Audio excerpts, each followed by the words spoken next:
Umbhikisho waba ngohlabahlosile okwagcina ngombhikisho wabafundi eSoweto ngo-1976. Kepha-ke wabe ungalwi nombuso obandlululo kunalokho izikhalo kwabe kungukunyuswa kwemali yokufunda ezikhungweni zemfundo ephakeme. Wabhebhethekisa ukumlilo wequbula okwafaka uhulumeni ngaphansi kwengcindezi kwaze kwaba kumenyezelwa ukuthi angeke inyuswe imali ngo-2016. We organized ourselves under a banner, called Fees Must Fall, as those who resonated and resonate with, the idea that university ought to be free. University ought to be accessible to all. Ingabe lo mbhikisho wenza ngakhona ukuxazulula izingqinamba zabafundi emanyuvesi.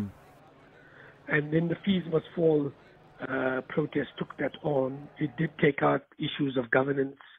It took issues of insourcing poor and vulnerable workers. It took a series of issues. Some of those were legitimate. So I think that the cost of higher education was legitimate.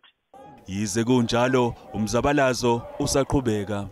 So many things in the system that are not yet fixed, that are not yet providing enough support for students to succeed, and that is most certainly still around the implementation of free education, around the accommodation crisis. Njengabafundi baka 1976 #Fees Must Fall yaqopha umlando oyofinyelela nasezizukulwaneni ezizolandela.